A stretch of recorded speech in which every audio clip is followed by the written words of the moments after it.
সকাল বন্ধুরা, মিঠু সিম্পল লাইফস্টাইলে তোমাদের সবাইকে ওয়েলকাম। আশা করছি তোমরা সবাই খুব খুব ভালো আছো, আর আমিও বেশ ভালোই আছি। আর একটা নতুন ব্লগ তোমাদেরকে সাথে নিয়ে শুরু করছি। অন্যান্য দিনের তুলনায় আজকে সকাল থেকে না একটু ঠান্ডাটা বেশি লাগছে। সোয়েটার অবশ্য আমি পরিনি, কারণ আমার একটু প্রেশারের প্রবলেম আছে, হাই প্রেশার আছে আমার। সে কারণে না সোয়েটার পরে খুব একটা কাজ করতে পারি না, আর কাজ করতে গেলে দেখবে গরম লেগে যায়। আর যেহেতু আমার একটু হাই প্রেশার, সে কারণে আমার গরমটা বেশি লেগে যায়। আর এই সমস্ত জিনিসগুলো পরিষ্কার করতে গিয়ে না বেশ গরম, মানে আমার অল্পতে একটু গরম বেশি লাগে। তো যাই হোক বন্ধুরা, সোয়েটার তো পরতে হবে। মনে হচ্ছে আজ থেকেই ঠান্ডা ঠান্ডা ভাবটা একটু বেড়ে গেল। তো সোয়েটার বা যে গায়ের উলিকোট, নাইটি বা হাউস কোটে কিছুই এখনও অবধি আমি নামাইনি। আস্তে আস্তে নামানোর সময় কিন্তু একদম হাজির হয়ে গেছে। আর এই সেলফটাকেও না প্রচুর দিন মানে পরিষ্কার করিনি। আজকে একটু পরিষ্কার করে এই শোপিসগুলোকেও রেখে দিলাম। তারপরে আসলাম নিচে।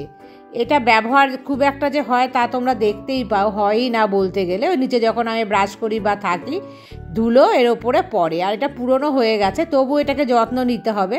সেজন্য কিন্তু মনে করে আজকে আমি চলে আসলাম এটা পরিষ্কার করতে। আর এই কলটা খারাপ হয়ে গেছে, মানে ভেতরে যে ওয়াশারটা কেটে গেছে, সে কারণে জল টুপ টুপ টুপ টুপ করে পড়তে থাকে। দেখি ওর বাবা আসার কথা আছে, যদি আসে তো আমি মনে থাকলে এই ওয়াশারটা আমি পাল্টে নেব।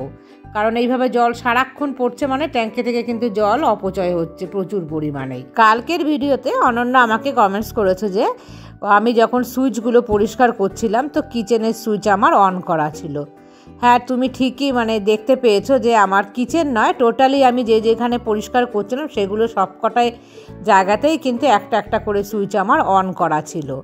এই সুইচটা অন করার কারণ হলো, আমি যে ভিডিওটা করছি না, যদি সুইচটা অন না করি তাহলে তোমরা ভিডিওটা দেখতে পাবে না, কারণ অন্ধকার হয়ে যাবে। আর অন্ধকারে ভালো করে আমি শ্যুটটা করতে পারবো না। সেই কারণেই আমি প্রত্যেক জায়গার লাইটের সুইচ তখন দিয়ে দিয়েছিলাম পরিষ্কার করার সময়। তো বুঝতে পেরেছো কারণটা কি? নাহলে তোমাদের সাথে আমি ভালোভাবে শেয়ার করতে পারবো না। মধুমিতা জানতে চেয়েছো মেয়ে কবে বাড়ি আসবে। মেয়ের 16ই ডিসেম্বর থেকে ওর ফার্স্ট সেমিস্টার এক্সাম শুরু হবে। আর এক্সাম এক সপ্তাহ ধরে চলবে, তারপরে কিন্তু মেয়ে বাড়ি আসবে। ক্রিসমাস ছুটি পড়ে যাবে, তখন বেশ কিছুদিন ছুটি থাকে, তো পুরো ছুটিটাই ও বাড়িতে থাকবে। চৈতালি আমাকে জানিয়েছিল ওর ছেলে আসবে, হয়তো এসেও গেছে, এখনও হয়তো আছে কিংবা চলে গেছে, আমি যাই হোক সেটা জানি না। তবে চৈতালি ভীষণ ভালোভাবে ওর ছেলের সাথে সময় কাটাচ্ছে, এটুখানি কিন্তু আমি জানি। আর মৌসুমি আমাকে জানিয়েছে ওর মেয়ের কাছে গিয়েছে, মানে সবাই কিন্তু তার সন্তানের কাছে আছে, কেউ গিয়েছে কেউ এসছে। তো বন্ধুরা, আমি আর কয়েকদিনের অপেক্ষা করছি, আমার মেয়েও কিন্তু আমার কাছে আসবে। তা খুব খুশি আমি ভেতর থেকে যে আসার দিন গুনা আমি শুরু করে দিয়েছি। আর জানো তো আমি কি পাগলামো করি, মেয়েকে ফোন করলে বলি কখন আসবি, কবে আসবি। মেয়ে বলছে তোমার কি আর সহ্য হচ্ছে না, আমার এক্সাম হবে তারপরে তো যাব। আমি বললাম আমি জানি তুই তো এক্সাম হলেই আসবি, তবুও যেন এই কবে আসবি কখন আসবি এই কথাটা বলতে না ভীষণ মানে ভালো লাগে। তো যাই হোক বন্ধুরা, আমি তো দিন গোনা একদম শুরু করে দিয়েছি এখন থেকেই। আর আসবে কখন কিভাবে সমস্তটা কিন্তু তোমাদের সাথে আমি শেয়ার করার চেষ্টা করব। কালকেই ভেবে নিয়েছিলাম যে আজ সকাল সকালে ঘুম থেকে উঠে কাজে লেগে পড়ব। এই কাজগুলো না খুব একটা বেশি আমার করা হয় না, আর নিচতলার যত্ন তো সেভাবে একদমই আমি নিতে পারি না, তবুও চেষ্টা করি যে সমস্ত দিকটাকে ব্যালেন্স করার জন্য। আর এইভাবে ব্যালেন্স না করলে না কাজগুলো দেখবে করতে পারবে না তোমরা। তো ছোটোখাটো জিনিসগুলোও তো যত্ন নিতে হবে, সেই সমস্ত জিনিসগুলোকে কিন্তু এইভাবে আমি ভাগ করে নিই, একদিন বড় কাজ তো একদিন ছোট কাজ। তো যাই হোক বন্ধুরা, এই মোছামুছির কাজই কিন্তু সংসারে সব চাইতে বেশি থাকে। সারা দিন মোছা আর মুছি, কারণ হচ্ছে পরিষ্কার রাখার জন্য হাতে দেখবে সব সময় আমাদের মহিলাদের কাপড়ের টুকরো, সেটা দিয়ে হয় এখানে মুছছি, নয় ওখানে মুছছি, নাহলে ঝাড়ু দিয়ে এখানে ঝাড়ছি।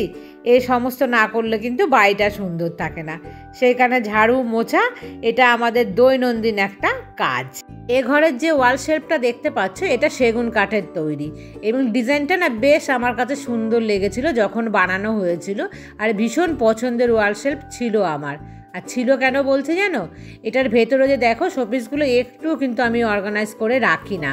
কি যেন ভেতরে সাজিয়ে গুছিয়ে রাখার না একদমই আমি চেষ্টা করি না, তবে ভেবেছি যে না এটাকে একটু সুন্দর করে আমি রাখবো, যে ভেতরে শোপিস কিছু যেগুলো অপ্রয়োজনীয় সেগুলোকে হাটিয়ে দেবো, আর দুই একটা জিনিসই রাখবো, খুব বেশি জিনিস রাখবো না। ভেতরে না প্রচুর জিনিসের জ্যাবড়া হয়ে গেছে, তো সেই সময়টাও আর পাচ্ছি না যে একটু সময় করে বার করে বেশ ওগুলোকে সরিয়ে ফেলে দিয়ে আবার কিছু নতুন হালকা দুই একটা অ্যাড করব।